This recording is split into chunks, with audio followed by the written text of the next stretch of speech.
Hi, everyone, and welcome to Lurking for Legends, a live video cast where we talk with people from all walks of the publishing industry.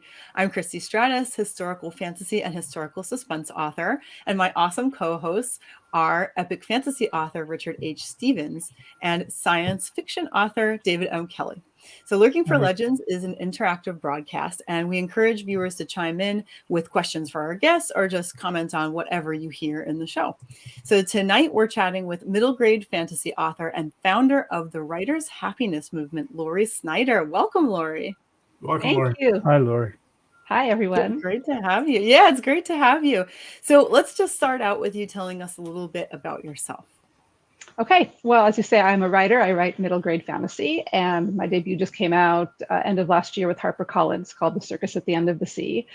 And I've also been a freelance editor. I have a background in science and marine biology. I've done a lot of different careers, and I'm also the founder of something called the Writers' Happiness Movement, which is my way of building the world I want, basically, which is a world where all writers are supported. Anyone who wants to write has access to things that help them write, and not just things like tools on craft or those kinds of things, but more like things that give you both the physical and kind of the psychic space needed to write. So things like retreats for writers, and I teach yoga. I'm a longtime yoga teacher. I teach yoga for writers and do breath work and meditation for writers, and do both online and in-person pre-COVID retreats for writers, and writing salons where we all get together and talk about a certain writing topic. So it's a whole kind of breadth of things that are offered, as well as small little micro grants for writers.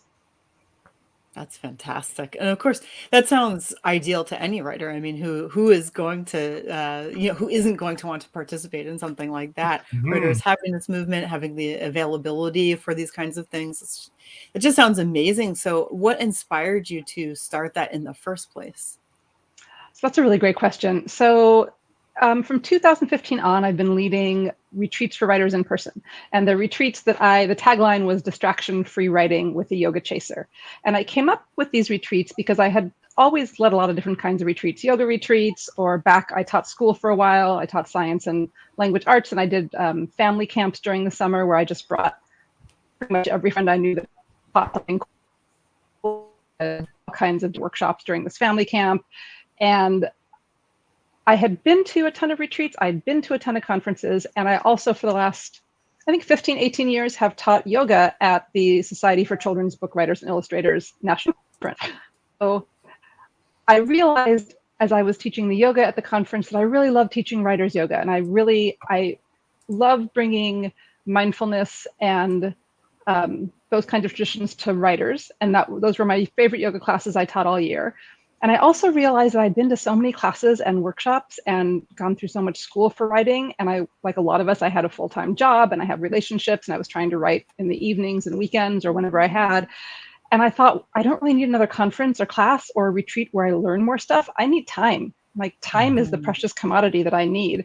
And so I thought, well, that's the kind of retreat I want to go on. So what if I build those? So I created a retreat that is basically a container for writing time. And so there's an opening and closing circle. There's a fabulous chef who cooks amazing foods to everyone's dietary needs. I offer yoga twice a day, level 1 and level 2. I offer guided meditations. There's a party one night, but that's the only structure to it. And as I was leading these and I was seeing the difference that it made, it was just 3 nights, 4 days. It wasn't super long, but that's hard for a lot of us to get away for that amount of time. That can be really challenging. And watching what people were able to do, and I don't mean what they were able to write and accomplish, but just the complete shift of mindset and demeanor in having this time that was this protected time for yourself, whether you ended up writing or you ended up sleeping or you ended up talking to other writers or going for hikes. But people were able to leave in a completely different state from how they arrived. And I started thinking, I really want this to be available to everyone and not just people who have the means to go on a retreat. So how do I make that happen? And that was the first impetus for Writers' Happiness Movement, was just, how do I build something that removes any financial barrier to these kinds of experiences that help give us more space and time to create? And so that was where it started.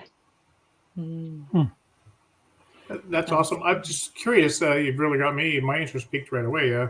So where exactly are these retreats? So where they were pre-COVID is in this really great little kind of foresty town outside of Los Angeles, about 3 hours outside of Los Angeles, where I live, called Idlewild.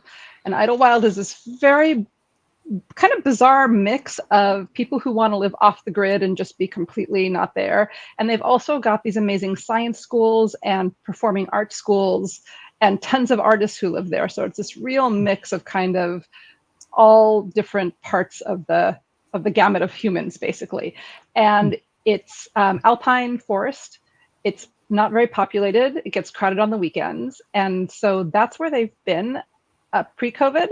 I'm not sure where they're going to be coming back. Hopefully they'll still be there. But as Writers' Happiness Movement, because I launched Writers' Happiness Movement in February 2020, and we all know what happened in like late February, early March 2020. So all the things I had planned, which were more in-person things, all went online. And like all of us, I scrambled to learn how to do things online. So I've been leading retreats online, that kind of thing. And so now, instead of just having really a group of people that are mostly local to me in Los Angeles and California, and a few people who would fly in here and there, I have people all over the world that are doing Writers' Happiness Movement.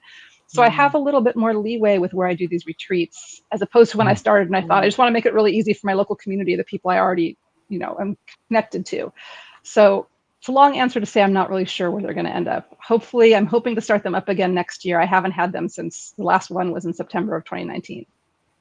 No, that's fine. They sound wonderful. I've always thought about doing a retreat, and like you say, that they can be very cost prohibitive, and especially independent authors, our dollar, we're trying to make a stretch through editors and cover designers and putting food on our table. So it's difficult to go to these things as beneficial as they'd be. So I love the Writers' Happiness Movement. That's awesome. How long do these retreats usually take place? Is it for a weekend? Is it for a week? Or is it for 6 months? Oh, soon. So I know, right? Oh my gosh, wouldn't that be amazing? We're all going to go to Hawaii for 6 months. Awesome. So right now, the ones in person have been 3 nights, 4 days, or 4 nights, 5 days. Nice. The ones I've been doing online have been 2 nights, 3 days. They've just been a Friday evening through Sunday lunch, because online doesn't work the same way. Although I will say, it is shocking how much you can create that sense of retreat and community online, even though people are in their own homes. It's kind of amazing.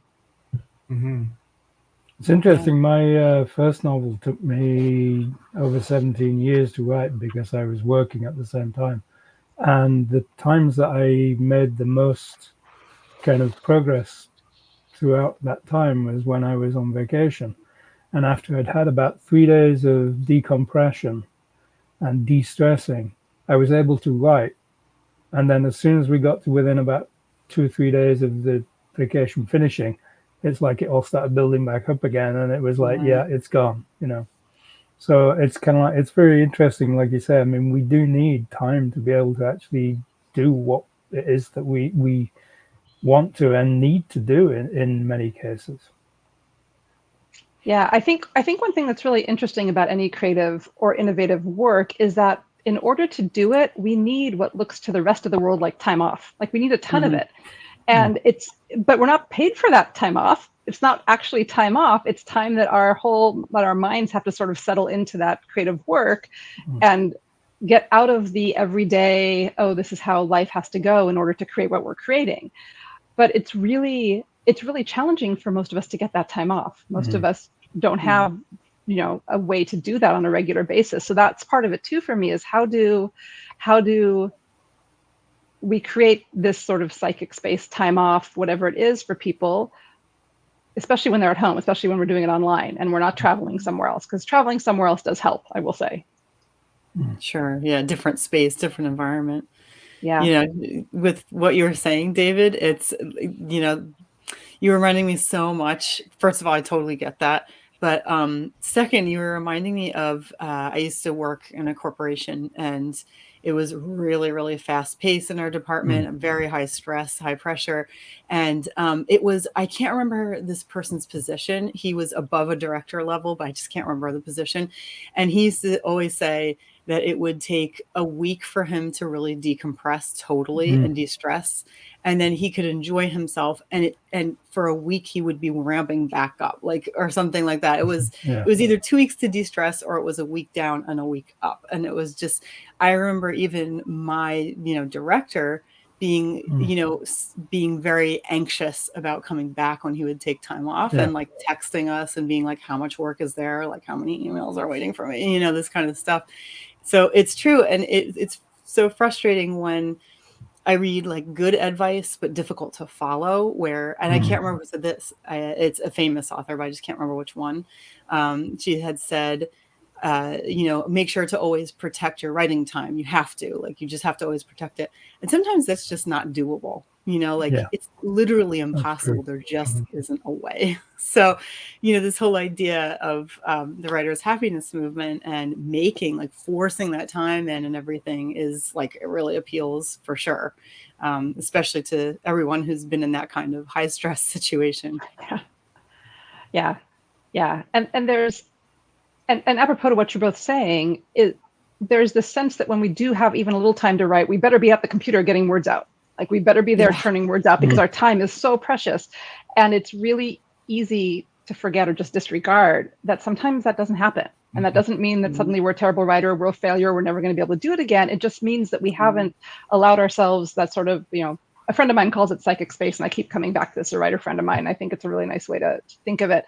We haven't allowed ourselves that psychic space, but we can really beat ourselves up when we do something that's not at the computer getting the words out, when we know we have an hour right now that we better do this. And so to go on a retreat, like, the first thing I talk about at the opening circles, whether it's online or in person, the first thing I talk about is, please don't make this another place where you beat yourself up. That you might need to come here and you might be exhausted, because let's face it, we're all kind of exhausted right now. This has been a really hard stretch of time, and most people are traumatized to a certain extent and exhausted. But even before this, that was true for a lot of us. And so you may need to just sleep. You may need to sit on a beautiful deck looking out at a forest with a book in your lap that you never pick up. And even though you may come on this retreat or sign up for the online ones with this idea that you're going to revise 4 chapters, or you're going to start your next book, or you're going to write your proposal, trust that you can let that go and do what your body needs right now and your heart needs right now, and trust that it'll make that come more easily. And what I see time and time again is, first of all, it's great because people take that to heart. They really do. They take it to heart and they're like, okay, I'm not going to push myself right now. And they might, for the first day and a half, they just chill out. They talk to the writers, they eat great food, they laugh, they go for walks, they sleep, they, get in the hot tub if they have a hot tub in their room. And then without fail, almost everybody ends up writing more than they expected, even though because they let themselves have this time. But it's really counterintuitive for a lot of us. We're very trained, just keep pushing, work harder, keep pushing, work harder. And you can certainly churn things out that way for sure. But there are a lot of times in the creative life you need to just step away and work less hard and give yourself that space. It's interesting, in Stephen King's on writing, he kind of like mentions in there the idea that, writing isn't necessarily sitting down with a pen and paper, scribbling words or typing away on a keyboard. He says, if you're reading, you're writing. If you're editing, you're writing. If you're watching TV, you're writing. Because all of those things, all of these life experiences that we do, if you're hanging out with friends, all of those things go into what makes your writing yours.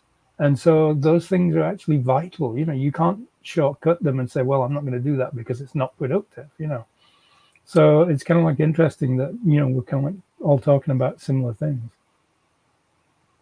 Yeah, no, absolutely. I know I've said this before. I did the NaNoWriMo last November because I've never done it before. And I figured I want to get involved. So that's all you hear all November is NaNoWriMo this, NaNoWriMo that. I want to be part of that conversation. And I figured if I get 50,000 words out, if I do that 1 month, I can get my book out in 3 months because my books are pretty big. And it totally sucked the life right out of me. And I started that in November, and I am just finishing the edits for that book this week. That's how much life it sucked out of me. And it's amazing how long it's lingered. This book should have been done in April. I keep promising my fans it's going to be out in June. No, it'll be out in July. I'll definitely have it for Fan Expo in Toronto in August. And I still haven't got it done. And it's just by putting those expectations on yourself, it's amazing how it can just mentally affect you. And I didn't realize this until many, many months later. I look back and go, wow, I'll never do that again. It's amazing. Yeah, I was thinking, just listening to Lori say, that we need this time to relax and to be calm and to just chill a little bit. is kind of an immediate relief. You know, just I feel like we need to hear that a lot, like not just once or twice, a lot. We don't believe it very often. Just a Yeah. comment here from Laura. Hi, Laura. Laura's retreats have been wonderful. At the beginning of the pandemic, so many of us felt lost, but meeting dozens of other writers in the same boat was supportive. It's a generous, loving community. Thank you, Laura. It's great to see you here. That's great praise. And it's funny because the pandemic too, you would think that being stuck at home, you would have so much time to write. You'd get so much more done. And I got so much less done, even though I was in front of my computer the whole day. Your mind is just, you don't even know it, but your mind has been taken so many different ways, especially with everything going on in the world, that you actually write less. And it's very peculiar. And then you beat yourself up again. That's how come I didn't get my 2,500 words out today? Well, I'll do 5,000 tomorrow. And then you don't do that. And it's just a losing cycle. Yeah, it's really hard to let ourselves be human. It's just really, really hard. And it's like we all have different ways of approaching not letting ourselves be human, but they're all kind of the same thing. Yeah. So tell us a little bit about, it's actually a lot with the writer's happiness movement. It's the concept that you already presented, but there's a lot behind it as well that's part of it. So tell us a little bit about, for example, we talked a little bit about the retreat. Maybe tell us a little bit about tiny grants for writers. Sure. So to back up a little bit, one of my biggest challenges with the writer's happiness movement has been how to explain it. And when the idea first sort of dropped into me, I felt like, okay, this is what I've been trying to do my whole life, but I don't know how to explain it. Writing the copy for the website took me 8 months, and I hired editors to help me. I talked to a million people. And one of my friends I was talking to at one point said to me, well, the problem is that we need a new language for what you're explaining.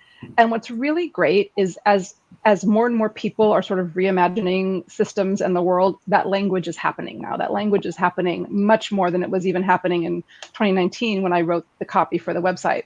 And so the idea behind the writer's happiness movement is not just let's support writers. For me, I was thinking, okay, are systems in place to like support us and to bring happiness to us? They aren't doing that. They're just not doing it. And so in our culture, we say that we value things like innovation and creativity and art, but in truth, we only value those things when they're already famous. Like if somebody's already made it, we're like, hooray, we love this person's story of perseverance and their art is amazing. But the 25 years it took them to get there are not rewarded at all. And we all know that as writers. We're all working multiple jobs and trying to make things meet and trying to figure out how to plan time with the people we love while still writing and still bringing in enough income and all these things that we juggle.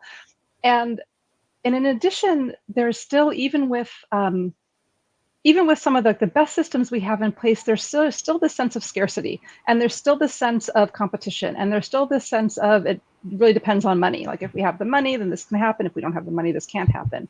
And I just don't like that. I don't want money to be the determining factor in who gets to do things and who has the time to write. And obviously I live in this world like we all do, and I understand that is how this world works, and I would like it to work differently. And so the idea behind writer's happiness was, what if I try to create a system that truly operates where kindness and art are the things that matter most? What does that look like? And how can I build that? And obviously you need money to make it happen. So how can that all work? And how can I build an economic structure that is ideally based on these same values and that is not based on things like greed or scarcity or all the things that we kind of have built into our economic systems? And so that took a little figuring out. I still don't know that I have it right, but it's getting there. And a piece of this was, I want to offer the things I can offer to people. I want to offer things like retreats, like yoga, like meditation, like salons, like community gatherings, workshops, those kinds of things. But I also want there to be a financial component. We need money to write. Sadly, we can't write unless we have some sort of way to support ourselves. And so because it's still new, the writer's happiness movement is still really new, I thought, okay, I personally can make sure I can do something small every month to help people out. I can do something really small. And ideally, the way writer's happiness movement is supported is that people who like the vision of it, who are able to and want to, can become a patron or drops a donation. I only have one official tier of patronage because I also have this vision of no hierarchy, even in the patronage. Like, what if everyone just pays $5 a month? And it's high enough that if we get a lot of people doing that, I can really build some amazing programs, but it's low enough that those of us who have means might not think that's too much to do. And so, and people can do more or less if they want, or they can do a one-time, $5 here, $10 there. But my vision is, if it can build to a place where we have 1,000 people every month at $5 a month, or 10,000 people, or 100,000, down the road, the goal is really 100,000 people at $5 a month, because I want the Writers' Happiness to be able to fund things like residencies, where writers can go for 2 to 4 weeks and have not only that paid for, but have all their expenses at home paid for, have a huge stipend so they're covered and they don't have to worry about it. And I want to build retirement homes, because how many of us really have a whole lot of retirement put away unless we have a day job that does that for us. And so there are these big programs that I want to fund. But in the meantime, and I want to fund bigger grants also. I really have this, since I was young, I'm like, I want to do MacArthur Genius style grants. I want to be able to give that kind of money to people with no strings attached and just be like, here, go do your amazing thing. And so obviously I can't do that yet. There's about 70 patrons right now of Writers' Happiness. There's not a lot, but I'm so grateful for the ones who are there, and they are mighty. They're loyal and mighty. And so right now there are what I call micro grants or tiny grants that are really just these little cash awards that are meant to sort of cheer a writer on and say, you're not alone, you're doing great, keep going. It's $25 cash, it's not a lot. And it comes in this beautiful art card that an artist friend of mine, Lisa Acapinti, designed for me. So it explains what the Writers' Happiness Movement is. It explains what this little micro grant is, that it's just a little like, good for you, you're doing great. And the way people get it is someone they know nominates them. So there's a place on the website, those of you who have writer friends who are watching this, there's a place on the website where you nominate a writer you know who you think is great. And the only requirements are they're a writer. They don't have to be published. They don't have to have anything else, but they are a writer. They think of themselves as a writer, or they write things. And number two, that the person nominating them thinks they're a great human. And there's a little place where the person nominating explains why they think this person is fabulous. And if that person is one of the 2 people a month chosen for these micro grants, they're $25 twice, 2 of them a month go out. I print up, I edit it down so there's nothing personal in there, or nothing that doesn't belong, but I edit down the explanation of the friend why they think this person is amazing, and I include that in the micro grant. So it's this little micro grant, it's a little note from me in Writers' Happiness, and it's a note from a friend of yours who thinks you're amazing and nominated you for the grant, saying why they think you should get this grant. And so it's one of my favorite things to do every month. I love just like picking the people and stuffing the envelopes and getting them out. And it's a little thing. And as the patronage grows, those will grow as well. Wow, that's awesome. Yeah, it really is.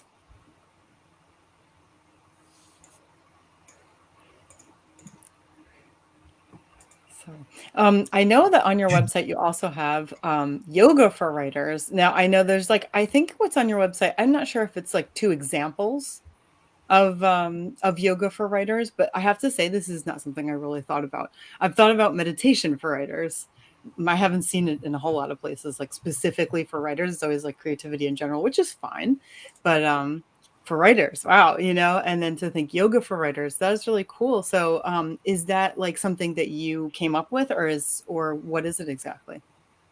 I think a lot of people who teach yoga and are writers do yoga for writers of some sort, but this is, for me, like I said, I've been teaching yoga in person at the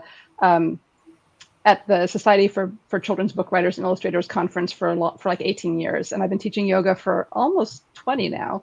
And one of the main things I always thought I would do with Writers' Happiness Movement, and that I do at my retreats, is offer yoga for writers. So I'd planned to do it in person, and started here in LA, but again, COVID hit. And so I took all my other yoga teaching online. I learned how to do that online. And so I started doing twice a week for half an hour each time. They're short, it's 30 minutes. One of them is just a 30-minute gentle yoga class for writers. It's any level, you don't need a mat or experience. The other one is 10 minutes of breath work, 10 minutes of gentle yoga, 10 minutes of guided meditation for writers. And those have been happening twice a week since April of 2020. What I will say is, just starting about a month and a half ago, I ended up with like this brutal case of sciatica, and I can't practice yoga or teach right now. And so that is on hiatus probably through the end of the year. I probably won't be able to come back to it. So what's on the website right now, there are 2 classes on the website because I haven't been putting the classes up anywhere. I started recording them at some point, but my camera wasn't great, so the quality is not great. I'm sort of a fan of these ephemeral things, like you teach it and then they're done. But obviously we don't live in that world right now, which is also fine. And so I started recording them every week, and then I would just put the last week's one up on my website. And so what's up there right now are the last 2 classes I taught before I was injured. And I have all the other ones. I'm in the process of getting them up on a Vimeo or someplace so people can practice for them. But there actually is a method behind just having the latest 2 up as well, is that I know for me, if I go to a meditation site or a yoga site of a teacher I like, and they have hundreds of classes, it takes me so long to figure out what class I should be doing or what meditation I should be listening to.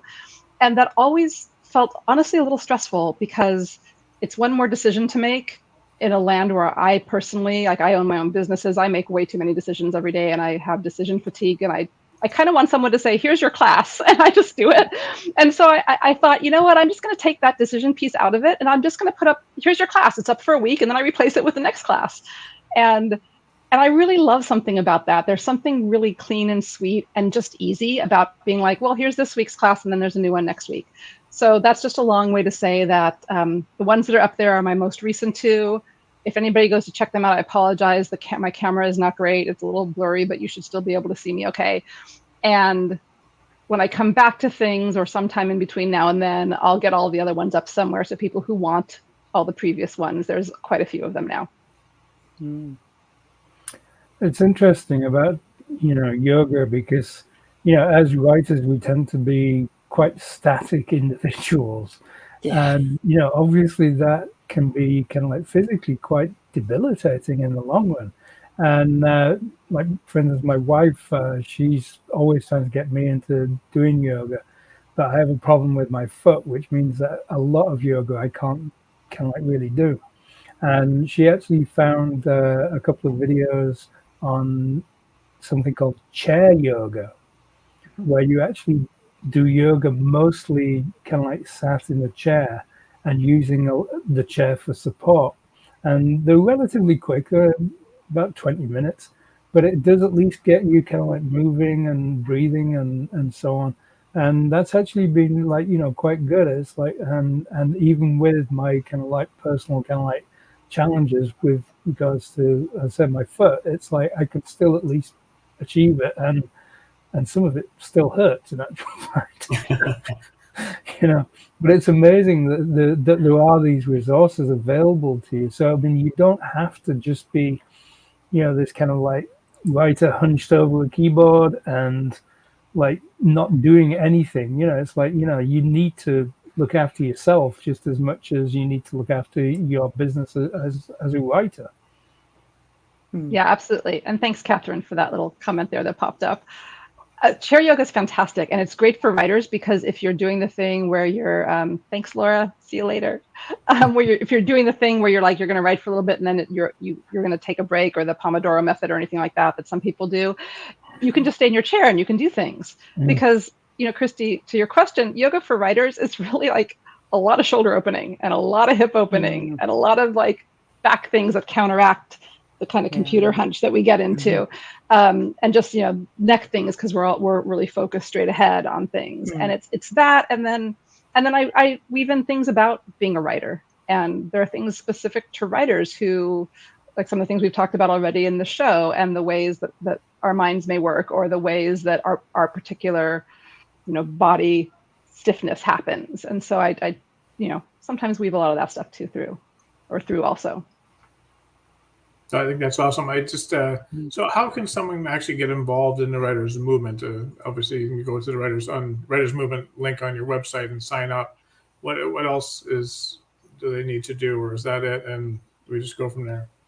That's it. I mean, if you go to the writershappiness.com and you join it, you'll get a little pop-up with like different, what are your interests, because there's yoga and some people don't care about that. And there's retreats and there's salons and there's workshops and there's the microgrants. And so checking what emails you want to get. And that's all that you need to do. And that's very purposeful because, again, time is precious to us. And so while I want to build a community, I want it to be really clear that this is not a community where we all come together as writers and everyone works to make the community happen. It's a community where we all come together and I'm curating the stuff and making it happen and you are part of it. And it's not additional time. It's meant to support you as writers. It's not meant to give you one more thing to do. And so, and that's also, you know, if you do join, just make sure that you do check which things you want, because there are a lot of things that are offered through the Writers' Happiness Movement. There are a fair amount of emails that go out. And if you don't want them all, we all know how annoying that can be. Just make sure you check the ones you do want. Yeah, no, I find it amazing that sometimes to get more writing done, you need to do more things, and this seems counterproductive. But you just cut certain things out of your life and put other things in, and that actually gets you going quicker into what you do. Like, I used to get in the rabbit hole of just spending so much time on different author groups, which you think would be helpful, but it's just very unproductive time, and it's most of it, with no offense to any of the authors that are in them, it's mostly just dribble. And, you know, you just, all of a sudden, next thing you know, the morning's gone. You go, what did I do? Like, I write full time and I've done nothing all morning. What was the point of me even sitting in front of my computer? So there's certain, obviously there's certain ways to get into it. And I like the idea of the yoga because you know, if I'm stuck for writing a scene, a lot of times if I go for a walk or if I have a shower and I'm by myself and there's no outside pressures, all of a sudden all these scenes jump into my head and then, geez, I know what to write, and I can just do it. I can't dry off quick enough to get back in front of the computer to write it. So I could imagine yoga would be exactly the same thing. TMI, Richard. TMI. What's that? TMI, Richard. I'm not trying to create a visual. I'm just, but it's so true. If you don't have anything outside pressures on you and your mind's just free to wander, all of a sudden the scenes just start jumping in your head again. It's amazing. Yeah, I'll tell you, that's for me. I mean, meditation is not easy for me in general because sitting still and like clearing my mind is not easy, which is another thing I think that is really common to most writers. Not the sitting still part, that's specific to me, but the clearing the mind, because we live in lives that, like, we live in our minds. Like, our work is a life of the mind. And so, but one of the things that's always most challenging, Richard, apropos to that, is that the moment I sit down in meditation, if I have a project going, all of a sudden all the ideas start happening. And I'm like, oh, do I sit still and breathe, or do I go write them down? And some people say, oh, you can trust you'll remember them if they're meant to be. And I'm like, no, I can't. No. I learned that one the hard way. I'm like, for sure I'll remember this brilliant idea. No. So it is challenging. And I often suggest to people in yoga that just keep a pad of paper next to you and a pen. So if things do happen, because when we put ourselves into those states of, again, not thinking about the specific thing, but also yoga is by nature designed to open up the body. It's, you know, if you look at it from the perspective of the yogic tradition and like how ancient yogis viewed the body, they believe that it's opening up all the energy channels in the body. And those are not separate from our thoughts and our mind and where our mind goes. So like opening the flow of creativity is one of the things that can happen. And especially in the quieter moments, it's really common for scenes, ideas, solutions, brand new shiny ideas to come to you. Oh, absolutely. I used to, it'd be about 20, 25-minute drive to work, and it'd be time to shut off family life and everything else, and you're on your way to work. And you know, as long as the traffic didn't annoy you, you're in your own world listening to music. And I would have these amazing ideas, and they were so incredible that there was no way in the world that I would ever forget this idea. It's so amazing. But as soon as I got to work, it was gone. And you know, I'd be driving home thinking, what the heck was I thinking about? And it would not come back. As great as that idea was, I could never find it again. So you definitely need to find some way to write it down. So I like that. Write it down during yoga. That'd be amazing. I used to use a little digital mini recorder, and I used to keep that with me everywhere I went. And if I had an idea, I would just like talk into this thing. And then the trouble with that I found was that when I came back to listen to it, I couldn't understand what the hell I was saying. Yeah, I do that on my phone all the time when I'm driving, because driving for me also is one of my favorite places for ideas. And I do it on my phone, but then I get home and I have like 40 12-second recordings on my phone I have to listen to or transcribe. Yeah. Oh my goodness. So true. So tell us also a little bit about your writing. You have a book that came out, was traditionally published. That was called The Circus at the End of the Sea. And I think that you said I that love this the is title. also kind of connected. Everything is kind of connected. Yeah. Everything is kind of connected. So this book is my love letter to Venice, California, which is one of the great loves of my life. And it's also a book that is really interwoven with yoga philosophy and the way I see the world, which made it challenging to write because it's a fantasy, but there's no real villain in it. There's no real bad guy in it, which is, you know, a lot of you write fantasy. It's challenging to do with a fantasy and not have sort of a bad guy like that. And the philosophy in it is very much sort of non-duality and seeing all sides of things and seeing things for what they really are. And a lot of the things that come from, I think, my study of the yoga traditions. And I started writing this book well before the idea of the writer's happiness movement came to me.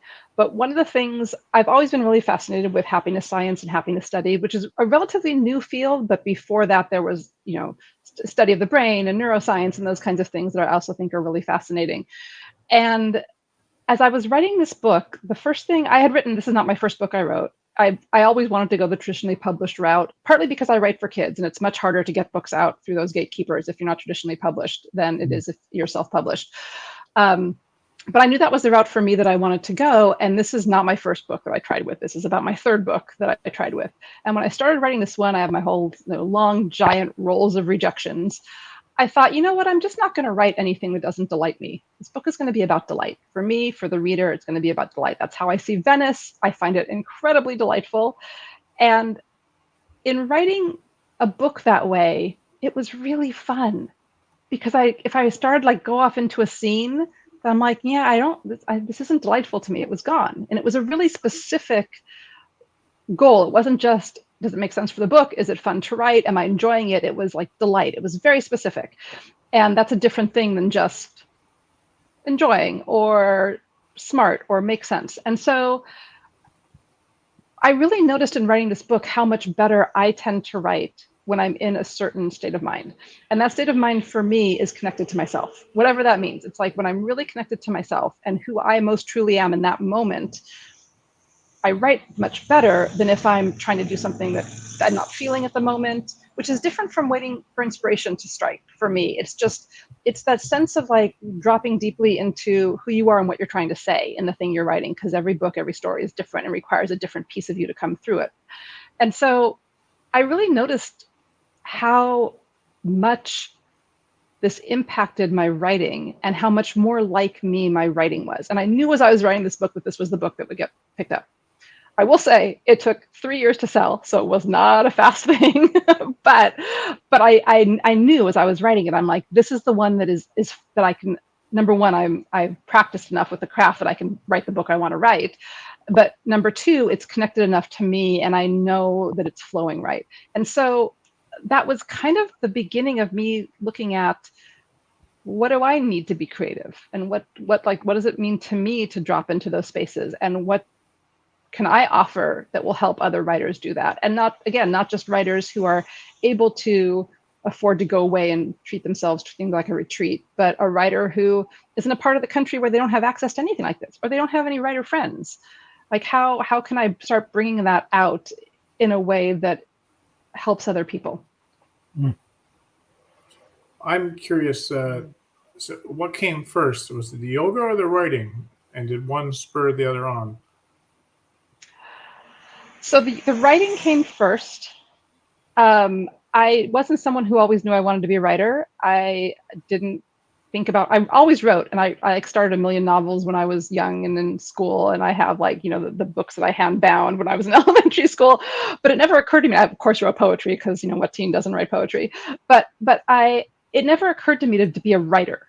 And then in my late 20s, I started thinking, oh, I think I really want to do this. But it was interesting too, because I really wasn't sure that I had the temperament, meaning I didn't know very many people who did creative work, but the ones I did know tended to be much sort of darker in mood than I was, and much more focused and much more obsessive. And I was kind of none of those things. And I thought, I don't know, do I have anything to say? Can I be a writer? And it sounds silly to say now, but I really thought that. And so I went to a local bookstore on the boardwalk in Venice. I bought a couple books on how writers write. I went home and I read them all. And I was like, okay, good. There are all kinds of writers writing in all kinds of ways. So I guess I could do this. And so I started writing then.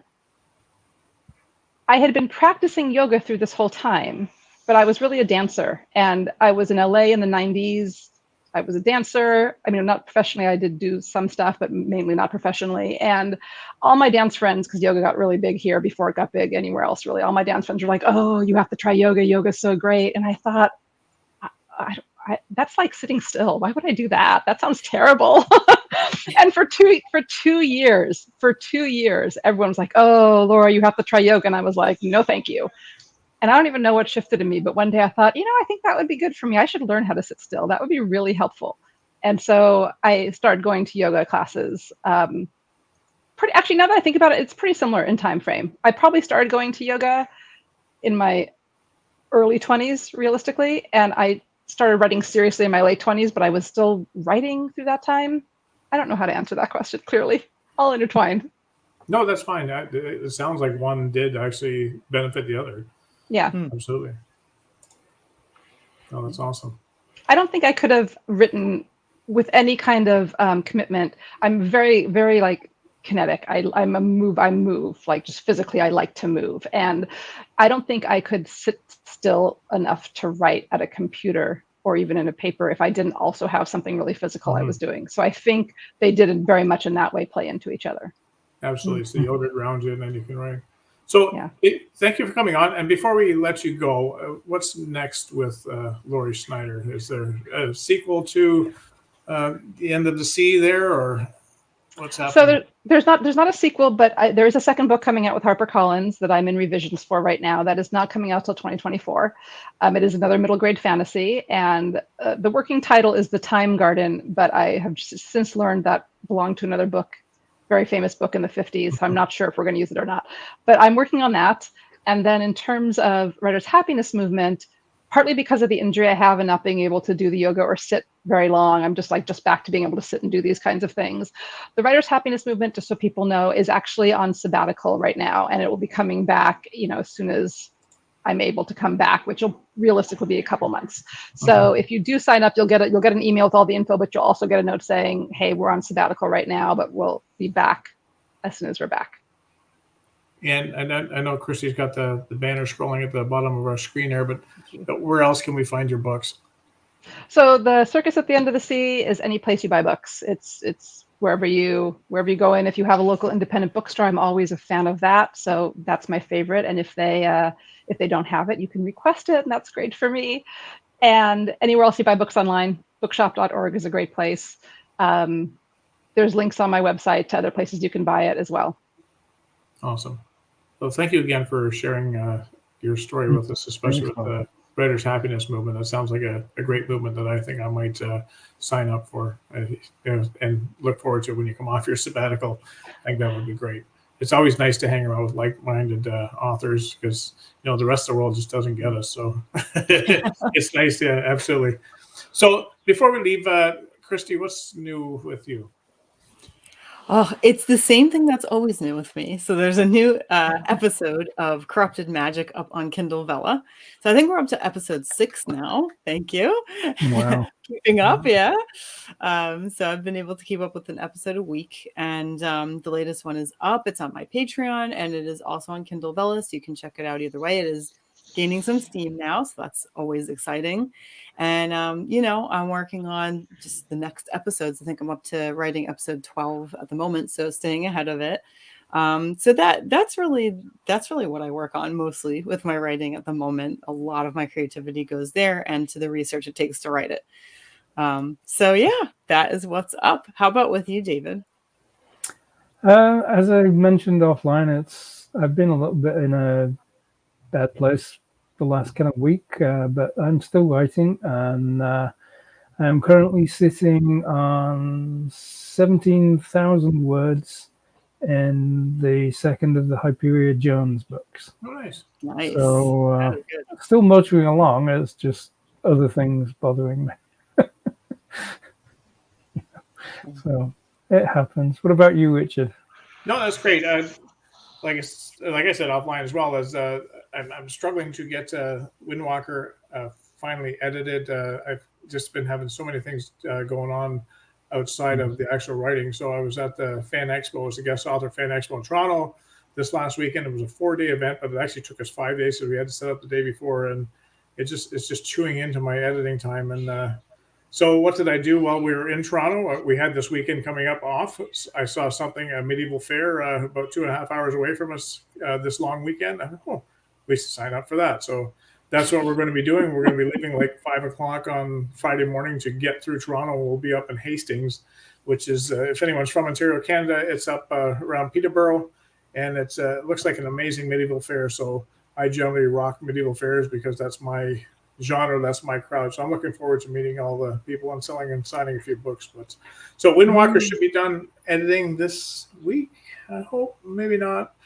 But my goal is to have it actually printed by mid-September for the Royal Medieval Fair in Waterloo, but we'll see. I keep promising my fans that, and I hate to let them down. We'll see if my printer's on board with it. But that's really what's new with me right now. So again, thanks, Lori, for coming on. Next week on Lurking for Legends, we'll be featuring our monthly live read. Yay! We love doing live reads. Christy, Dave, and I look forward to these episodes, especially this one, as I get to be Dave's mother. And I think I'm going to be Dave's lover as well. So especially how that plays out. So yeah, I'm not too happy with this. So Dave might not even attend this one. We'll see. He might be grounded, actually. So. And so no TV for Dave and your chores. I might even have to break out the good old cook spoon for you, Dave. We'll see. So be sure to tune in next week as we read excerpts from talented historical romance author Hildy McQueen, science fiction author Warren Shepard, and a little-known epic fantasy author Richard H. Stevens. We're actually going to do another excerpt out of Windwalker, so I look forward to doing that. And I will make sure that I find some great role for you, Dave. Don't worry. Oh, thank you so much. So, thanks again, Lori, for coming on. We appreciate you being here. It was Thanks, great hearing about your stuff, and I hope that a lot of authors will hook up with your Writers Happiness movement. So until we meet again, take good care. Bye. Bye. Thanks.